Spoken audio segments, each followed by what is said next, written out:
درود بر شما. علی اکبر سعیدی سیرجانی، متولد سیرجان در آذر ماه و به قتل رسیده در تهران در آذر ماه. من روزی که داشتن علیه من توی خیابونا تظاهرات میکردن، پرچم برداشته بودن، بنده شدن چی بود، سلمان رشدی ثانی، در خونه من باز گذاشتم، تو حیاط خونم خوابیدم، تابستون بود، گفتم هر کی میخواد بیاد من بکشه بیاد بکشه، بگذار این قطره خون در راه ایران ریخته بشه تا ببینیم آینده چی میشه. البته همیشه مردان و زنان دانشمند، متفکر، منطقی همه جا بودن و هستن، اما در بعضی هموطنامون به جای فکر غربی یا فکر شرقی یه مخلوط عجیب و غریبی و آغشته به نوعی دپرسیون غربت، نوعی رنج غربت که اینا رو به نوعی تعصب کشونده. شماها که پاشورید از ایران گریختید اومدید، از چی گریختید اومدید؟ شما از خشونت تعصب گریختید اومدید. اینجا میبینید عجب از اون ور تعصب افتادن به خیلی بدتر. یعنی اگر مطابق میل او سلیقه او حرف زدی آدم خوبی هستی، اگه نزدی تو حتما عامل جمهوری اسلامی هستی. خب در ایران هم همینه، اگر رژیم جمهوری اسلامی رو تایید کردی تو مسلمونی، معتقدی، متدینی. اگر یک کلمه باب میلشون نبود گفتی یا کافری یا مرتدی یا عامل صهیونیسمی یا عامل سیاه هستی یا عامل اینتلیجنس، که بنده الحمدلله هر 5 تاش هستم، یادتون باشه. این برنامه بی پرده با خانم سایه سعیدی سیرجانی، فرزند استاد علی اکبر سعیدی سیرجانی هستند. درود بر شما، سپاسگزارم که تشریف آوردید به این برنامه. درود بر شما و شنوندگان و بینندگان عزیز. علی اکبر سعیدی سیرجانی در ظاهراً خانه‌ای مخفی از خانه‌های وزارت اطلاعات دوره آقای هاشمی رفسنجانی و وزارت اطلاعات آقای فلاحیان و باندهای قاتل وزارت اطلاعات به سرپرستی سعید امامی یکیشون بوده. آقای سعیدی سیرجانی به قتل رسیدن. سعید امامی در اوراق بازجوییش میگه سیرجانی در اواخر کار واقعا بریده و بیمار شده بود. شاید هم تیم فنی در تعزیر وی بسیار زیاده روی نموده بود. 1 ماه دیگر وی را در خانه نگهداری کردیم تا که قرار بر حذف وی گرفته شد. سوال: این قرار چگونه و از چه طریقی گذاشته شد؟ جواب سعید امامی: آقای محسنی خود از آیت الله خوشوقت حکم حذف سیرجانی را گرفت که همان شب پس از آن که به اطلاعم رسید با اکبر خوشکوش و یدالله و یکی دیگر رفتیم به خانه امن. پرسنل عملیات را فرستادیم. آنها که از خانه رفتند یدالله قرص آرام بخشی به وی داد و بعد یکی دیگر با آمپول هوا کارش را تمام کرد. یدالله همان شب جنازه را تحویل تعاون وزارت اطلاعات داد. قبل از اینکه به کارای استاد سعیدی سیرجانی بپردازیم، از خانم سایه سعیدی سیرجانی که خودشون نویسنده هستند، اهل فکر و فرهنگ هستند، شما سرتون رو تکون ندین خانم سایه سعیدی سیرجانی، این سند جرم شماست که مثل پدرتون به هر حال پا جای پای پدر گذاشتین و سردبیر نشریه توشه هستن. ما جلد بعضی از شماره های این رو داریم برای احیانا کسانی که بخوان این نشریه رو بگیرن، نشون میدیم که بتونن دنبال کنن رو اینترنت، به ویژه در خارج از کشور احتمالاً قابل دسترسی است، در داخل کشور. بله، قبل از اینکه بپردازیم به کارای آقای سعیدی سیرجانی، از شما خواهش میکنم بپردازیم به همین پرونده قتل ایشون. 2 موردی که در نخست برنامه گفتین، از همینجا اجازه بدین من شروع کنم. تصور میکنم مطلبی که خونده شد خود همون یک نوع بازجویی از کسی هست به نام سعید امامی که برای ما معرفی میشه، اما ماجرای پدر و جمهوری اسلامی، ماجرای وزارت این شخص بر وزارت ارشاد و اون شخص بر وزارت اطلاعات نبود. کسی که عمر خودش رو در همکاری با دکتر پرویز ناطل خانلری گذاشت. بنیاد فرهنگ ایران بنیادی بود که پدر به عنوان معاون دکتر خانلری تونست در اونجا خمسه نظامی رو منتشر کنه، ذخیره خوارزمشاهی رو منتشر کنه، یادداشت‌های صدرالدین عینی رو به چاپ برسونه، وقایع اتفاقیه رو نسخش رو منتشر کنه. وقتی کسی با این گنجینه آشنا شد، امکان خریده شدن توسط قدرتی که فقط بلد ستم برونه و پدر اینجوری نبود، قلمش تیزتر شد و در فاصله زمانی کوتاهی، یعنی سال 57 از بنیاد فرهنگ قبل از شروع شدن این آتش 57 بازنشسته شد، خودش رو بازنشسته کرد. اما با آقای والیپور، من متاسفانه ممکنه آقای اسماعیل پوروالی و والیپور این دو اسم رو که شما هموطنان با روزگار نوشون در فرانسه آشنا بودین سالها پیش، ایشون سالهاست که فوت کردن، اما در اون زمان مجله بامشاد رو داشتن و پدر با اسامی مستعار، بچه سیرجونی، خروس بیمحل مطالبی رو میذاشت. با مجله نگین آقای محمود عنایت داستان شیخ صنعان رو شروع کرد، کتاب ضحاک ماردوش. و اجازه بدین من این صحبت‌های امروز رو تقدیم کنم دوباره به فرزندان ستم ستیز ایران. من برمیگردم به شخصی که همین سالهای قبل جماعتی خواستن ایشونو به عنوان رئیس جمهور محبوب به اون هم ملت ایران غالب کنن، آقای خاتمی. ایشون از روز اول در کیهانی که تصرف شد نفوذ داشتن، ایشون وزارت ارشاد رو داشتن، ایشون مسئول مستقیم خمیر شدن کتاب‌های پدر هستن. حاصل 12 سال زحمت این مرد روی تفسیر قرآن خمیر شد. البته تونستن یک نسخه از فیلم رو که البته منهای یک جلد کامل و بدون نظارت پدر، اون هم با دست درازی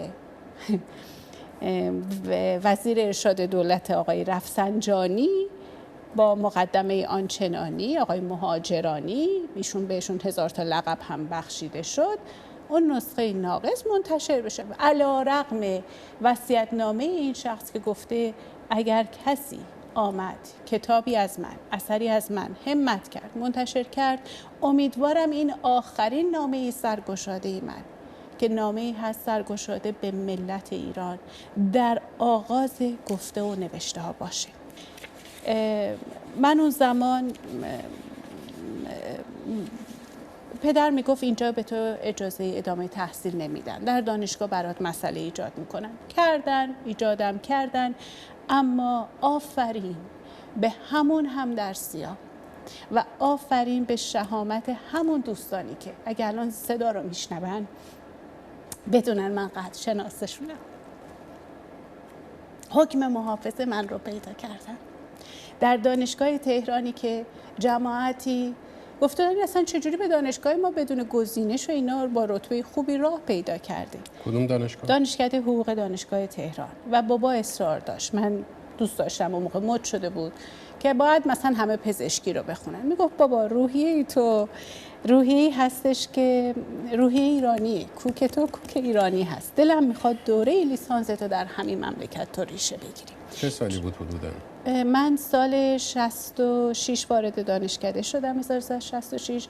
سال 1170 اینا درست ترم آخر اومدن توبیخ کتبی بدن و 2-3 تا از استادان عزیز ایستادن و همچنین دانشجوهایی که من حتی اسامیشون رو نمیدونستم. همین همکلاسی ها میگفتن ما رفتیم اونجا گفتیم که این خانم اصلا تصور میکنن حالا پدر من چه میدونم پزشکه یا نمیدونم یه کاری هست، چادر سرش نمیکنه، نمیدونم این برنامه ها نداره، ولی کسی جرئت نداره بهش بگه بالای چشمت ابرو هست یا نمیدونم یه همچین چیز گفتن. از سوالایی که این شخص میکنه هیچ کدوم شما عضو انجمن اسلامی نیستین اون دوره و این خطرناکه. این همونیه که پدرش مصاحبه کرده با رادیوی بیگانه و گفته که من بیکارم و جلوی دیوار خونه رو نگاه میکنم، کار دیگه ای نمیتونم از دستم بر بیاد. اما ما همین هم دوره یا. یعنی من اگر امیدی داشته باشم، امید به همین غرور و همین به زنگاه حادثه هست که اون روحیه شهامت و دلاوری توی این ملت بیدار میشه. و شما رو اخراج کردن از دانشگاه؟ نه من لیسانسم رو گرفتم، ولی پدر داشت میگفت که اینجا نمیذارن تو درستو بخونی و بابا باید بری، اینجا برات امن نیست. تشریف آوردین خارج و کی برگشتین به ایران و چقدر در جریان بازجویی و بازپرسی از پدر بودین تا مرحله بازداشت پدر و موندنشون تو زندان و اون حادثه؟ من روزی که با بابا صحبت کردم گفت بابا دلم هوا تو کرده، دلم تنگ شده و تلفن رو که قطع کردم روز بعدش شخصی تماس گرفت با من که ایشون سالهای قبل هم پست مهمی رو هم داشتن و منو در غربت راستش ترسوندن. همون سال 73؟ نه ماجرا مال سال 72 هست که بله از بابا خبر داری؟ گفتم همین دیروز باشون صحبت کردم. نه مطمئنی حالشون خوبه؟ حالا فکر کنید منم در غربت دستم هم کوتاه که نگران شدم و زنگ زدم و نه بابا خبری نیست، چیزی نیست. کیهان هوایی که برای ایرانیان در تبعیده، یعنی هر چی رو که بخوان قالب بزنن برای جماعتی که اول به اسم تبعیدی ما آمدیم به اینجا، در اون میتونن تزریق کنن، شروع کرده بود تهمت زدن. جملات بود پشت جملات، تهمت بود پشت تهمت و من همون تاریخ رفتم به ایران. دیدم که 3 تا کتابخونه در خونه بود. دیدم دستگاه چاپ بابا گذاشته، کامپیوتری هم که گذاشته، کتابا 7 تا کتاب شروع کرده با تغییراتی به عنوان عملاً شدن این 7 کتاب آخرین نسخه چاپی همراه همون نامه سرگشاده و در کتابخونه اینا رو تایپ کردم همراهش، صفحه بندی شد. خود پدر تا ساعت 1 صبح من بیدار می شدم می دیدم پای این دستگاه ایستاده. 7 کتاب کدوم کتاب بود؟ آشوب یادها، بیچاره اسفندیار، ای کوته آستینان، در آستین مرقع، تهبسات، افسانه ها و دو کتاب دیگه، یکی شیخ صنعان که کامل شد و خوشبختانه تونستم اون رو نجات بدم و آخرین اثر پدر به نام عرصه‌دار میدان آزادی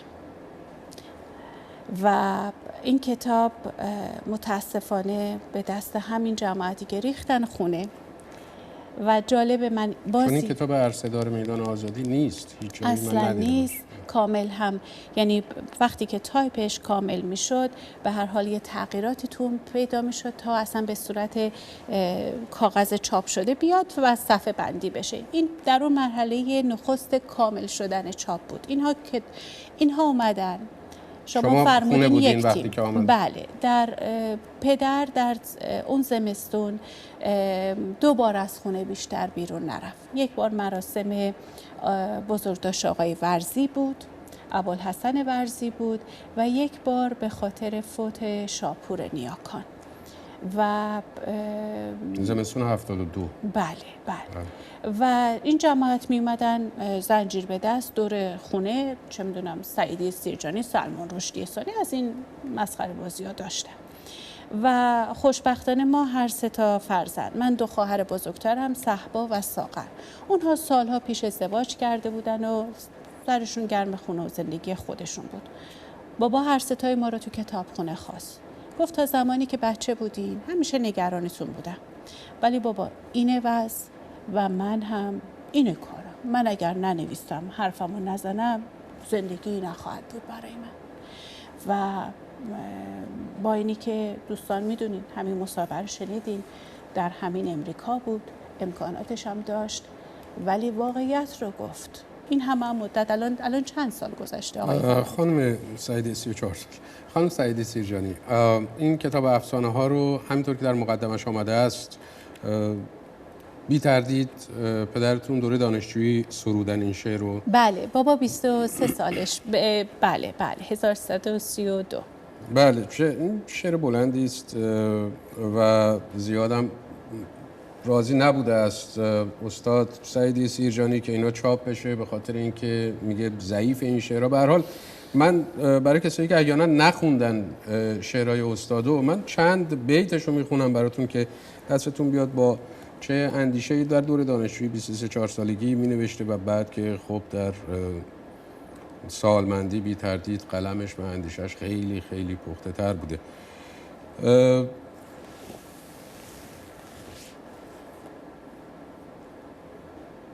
دین و دولت چو با هم آمیزند، اقتداری عجب برانگیزند. آنچه نتوان به نام سلطان کرد، نام دین کردنش چه آسان کرد. حربه سلطنت ببند و بگیر، حربه دین مدارها تکفیر. یک تن ار دم زند ز آزادی، که بود نعمتی خدا دادی. طعمه طعن مؤمنین افتد، داغ کفرش چو بر جبین افتد. واجب اللعنه آید و مردود، زود از کنده اش براید دود. سلطنت را قوی شود بنیاد، کس نیارد که دم زند آزاد. نو شود راه و رسم شدادی، گم شود نام نحس آزادی. این زبان طنز و سعیدی سیرجانی همیشه داشت در گفتار و در نوشتار. خانم سعیدی سیرجانی، با توجه به اینکه چندان وقتی نمونده از کل گفتگو، خواهش می‌کنم باز من اصرارم بر این است که اول این بخش پرونده قتل‌ها رو تموم بکنیم، زمانی اگر موند بازگردیم به چگونگی کار سعیدی سیرجانی. خواهش می‌کنم بفرمایید که موقعی که سعیدی سیرجانی رو بازداشت کردن، آنچه هایی که نوشتن اتهام ها، نه کسی چندان باور میکنه اینا رو، چون درباره همه مثل اعتراف‌های تلویزیونی که بارها کردن و بعد پخش کردن و بعد همون آدم ها اومدن گفتن که ما به زور این کار با همون انجام شده و بنابراین اینا چیزایی نیستش که در واقع شما نگران این باشین که مثلا آنچه درباره سعیدی سیرجانی نوشتند باور کردن مردم به عنوان اتهام، شما یا هر کس دیگری، و در این هیچ بحثی نیست. بحث مشخص بر اساس واقعیاتی که بوده است. سعیدی سیرجانی رو وقتی که گرفتند به دلیل آنچه هایی که نوشت، از جمله نامه هایی که 3 نامه که یک نامه به رئیس جمهور نوشت به هاشمی رفسنجانی، یک نامه اونی که اشاره کردید نامه سرگشاده به مردم ایران که با هموطن گرامی شروع میشه و سطر قسمت آخرش نامه مفصلی است و در آخر نوشته است که و سرانجام هر کس محبت کند و این نامه را بعد از خواندن به دیگری بدهد. و 2 سطر دیگه دعایم این است که الهی صدای چکمه فاشیسم به نحوی گوی نازنینش، ببخشید از اول میخونم، الهی صدای چکمه فاشیسم به نحوی گوش نازنینش را نیازارد که مجبور شود از جان خود مایه بگذارد و برای بیداری ملت به استقبال اجل محتوم رود. با عرض احترام‌های فراوان، فروردین 1372 سعیدی سیرجانی. و آخرین نامه‌ای که از ایشون منتشر شد نامه‌ای است که معروف است به آقای خامنه‌ای نوشته است، رهبر جمهوری اسلامی، که شروعش پیام عتاب‌آمیز، جمعی که دارین می‌بینین الان روی صفحه تلویزیون، پیام عتاب‌آمیز جناب عالی را آقای صابری برایم خواند، صابری گل‌آقا، و متاسف شدم نه به علت اینکه مورد قهر آن مقام معظم قرار گرفتم و به زودی امت همیشه در صحنه حزب الله حسابم را خواهند رسید که مرگ در راه دفاع از حق شهادت است و ما مرگ شهادت از خدا خواسته ایم. تأسف و تأثرم از پندارهای باطل خیش بود و امیدهای برباد رفتم. و ادامه می‌دهد که بگذریم از لحن توهین آمیز پیام که حتی قاصد را شرمنده کرده بود و از هر مسلمان با تقوایی بعید می‌نمود تا چه رسد به رهبر مسلمانان جهان. حیرتم از این است که جناب عالی به استناد کدامین سند و قرینه و امارت مرا مرتد قلمداد کردید و نامعتقد به اسلام.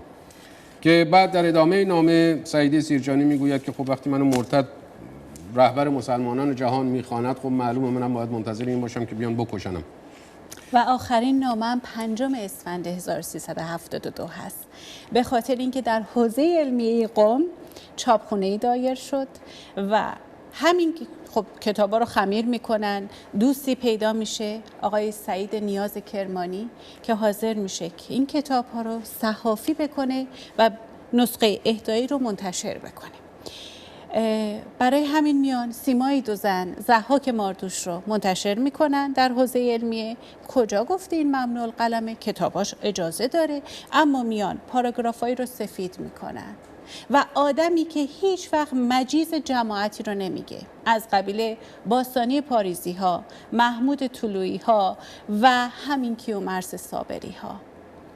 اما آخرین نامه 5 اسفنده، چون پدر در نامه سرگشاده‌ای شکایت میبره به قوه‌ای به نام قوه قضاییه این جماعت و این نامه هم خالی از نکات نیست که روزی که بنده با دیدن صفحه‌ای از کیهان هوایی اسلامی متأثر شدم، مبادرت به تقدیم شکایتی کردم، حال هوای دیگه ای داشتم. حالا متوجه شدم بابا در دارالاسلام اصلا قوه قضاییه دیگه حکم مطلق ولی فقیه. بفرمایید که با توجه به اینکه دنبال پرونده قتل بودید، چه افرادی مشخصا در قتل سعیدی سیرجانی دست داشتن؟ ببینید، روزی که 24 اسفند بود، 9 صبح پدر از خونه رفت بیرون. 3 بعد از ظهر اینا ریختن تو خونه. کیا ریختن تو خونه؟ 12 نفری که تو خود خونه ریختن، حالا تو حیاط بگذاریم چقدر بودن، از 4 تیم مختلف بودن.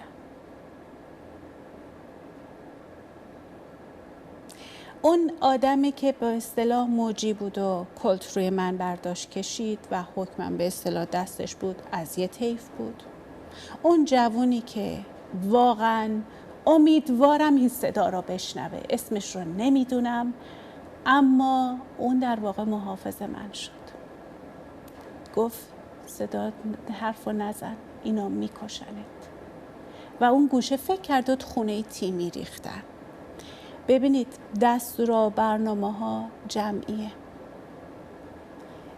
و من بعد 4 جای مختلف، یعنی از 4 گروه مختلف بودن. اون کسی منظورتون که اینه که قوه قضاییه، وزارت اطلاعات، جاهای مختلف، منظورتون 4 نهاد و وزارت ارشاد و اون یکی دیگه بازجویی که چهرش بچه‌ای که مال میریختن برای خونه‌های بیچاره جوانای مجاهد. احتمالاً نمیدونم اون موقع اداره اماکن بوده یا نه، یعنی انتظام، نیروهای انتظامی و اینا. بفرمایید. اونا تصور کردن ریختن خونه تیمی. کشو رو میکشید میدید کاغذ کتاب خود همین جوان که بعد تشخیص داد نگو دانشجوی علوم سیاسی دانشگاه تهران بود، از روی عکسایی که توی اتاق من بود در اون اتاقو بست، به اینا گفت من این اتاقو گشتم. برای همین نامه پدر که توی کشوی میز من بود محفوظ موند. تمام نوشته ها 11 سال زحمت رو فرهنگ لغت فارسی ریختن تو کیسه زباله. هرچی کتاب، دفتر، تلفن بود برداشتن. اون 2 نفری که آروم ساکت آمدن رفتن تو کتابخونه، راحت هم نقشه خونه رو میدونستن و خیلی شباهت به آقای محسن آرمینی که حالا این روزها میشنویم، البته ایشون تو زندانه ولی ایشون شغلشون چی بود؟ کمیسیون شکایت مجلس شورای اسلامی. آقای خاتمی صحبتش بود یک گروه خودسر این کار کرد. نخیر آقای خاتمی، نخیر ملت. من قتل پدر، قتل امیدرضا میرسیافی رو جز حقارت جماعتی که نمیتونن آدم مستقل ببینن نمیبینم و اینها 1 نفر و 1 اسم و خامنه‌ای رو رفتن. خب شما دنبال این نیستین که 1 نفر اگر در دادگاهی قرار بر این باشد که به این موضوع رسیدگی بشه به این پرونده، آیا دنبال این نیستین یا اصلا کسی که فرد شکایت مشخصی از فرد مشخصی ندارید، همینجوری از کل نظام شاکی هستین که پدرتون کشته؟ مسلماً آقای خاتمی. چرا؟ چون هیچ وقت اون صحنه یادم نمیره.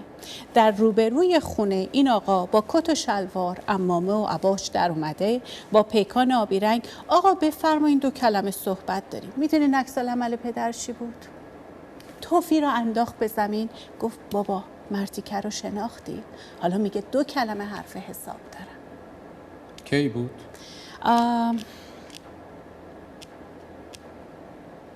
میکنم اگر اشتباه نگم همون بهار 1370 بود.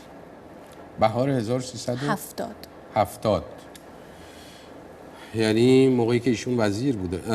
ایشون آقای خاتمی از روز اول و قبل از اون ایشون در شورای انقلاب فرهنگی بودن. بله. ایشون پستی رو که گرفتن کتابخونه ملی بود و ایشون در همین نامه‌ای که بابا خواسته به عنوان آخرین نامه سرگشاده باشه اشاره کرده به کسی که در مقام وزارت ارشاد از طرف ولی فقیه اونجا منصوب شده. خب ولی شکایتی باشه جواب صریح میگم. ایشون که الان بله جماعت تو چی بگم جماعتی که میدونن پرونده خاتمی رو ایشونو میکنن رئیس جمهور محبوب، از اینا گله دارم؟ نه. اینا هم بگم معاون جرمن؟ نه. برای پدر ارز زندگیش مهم بود. برای پدر مبارزه با این ریا درس اول من بود. برای همین سر اصلش ایستاد. اما کسی که این قتل رو انجام میده سر خودش انجام نداده. کسی که میاد آرامش یه خانواده رو میریزه به هم که سر خودش نیومده این کار رو بکنه، دستوری رو گرفته از اون تیم. آقای خامنه‌ای به تنهایی نمیتونه این کار رو انجام بده. وقتی حالا ایشون فوت کرده آقای شهیدی میاد میگه آیه فلان چند بار بخونین ایشون آزاد میشن. خود همین جماعت سوء تفاهمی تا پنجشنبه حل میشه. 3 روز در خونه ما بودن. روز پنجشنبه در روزنامه هاشون اصلا خبر دستگیری تازه با چه عنوانی زدن. سوء تفاهم اینه که آقا یه جوری ما رو قبول کن. سوء تفاهم اینه. هنوزش هم ادامه داره. 3 روز اینا یعنی اون 4 گروهی که اومده بودن در خونتون بودن، بعدن آقای سعیدی سیرجانی رو بردن. اون گروهی که بازجویی کردن و کتابا رو بردن در کتابخونه رو هم مهر و موم کردن. فقط ما جرأت داشتیم توی یک اتاق کوچیک باشیم و نصف شب بود که گفتن که نه پیش ماست. یعنی ما شنیدیم که دستگیر کردن. گله نیست. این بدبختی که ما اینجور داریم. بعد از قتل سعیدی سیرجانی شما در ایران بودید؟ بله تا 2 سال به من اجازه خروج ندادن. و بهتون دنبال پرونده قتل رو گرفتین؟ شما اجازه نداشتین از تلفن خونه استفاده کنین. یه دستگاه تلفنی که خودشون آوردن باید اون باشه. شما اجازه نداشتین، هنوزشم حتی اینجاشم کنترل هست. شما اجازه نداشتین اگر کتی قاضینامی که یک بار دیدینش تلفنی وصل شد تلفنش بگه مگه بابا ناراحتی قلبی داشت؟ اگه بگی نه پدر اون سال که اینا خبره با 4 روز تفاوت در روزنامه جمهوری اسلامی اطلاعات و کیهان منتشر شد، یکی سکته مغزی گفت، یکی سکته قلبی گفت و روزاش هم متفاوته. یعنی حتی ما نمیدونیم چه روزی اتفاق افتاده. وقتی که گفتم نه پدر اون موقع اگر تازه سال 73 رو حساب کنیم آذر ماهش 62 سالش میشد. خب گفتم ناراحتی قلبی بابا نداشت. روز بعد مامان رو خواستن در یکی از همین خانه‌های امن زیر پل سیدخندان خیابون خواجه عبدالله انصاری که روزنامه رو نشون میدن بگین دهنشو ببنده وگرنه تصادف رانندگی درست میکنیم. سپاسگزارم ازتون. خیلی حرف دارم. سایه سعیدی سیرجانی. عرض کنم خدمتتون که سعیدی سیرجانی رو باید بیشتر بشناسید.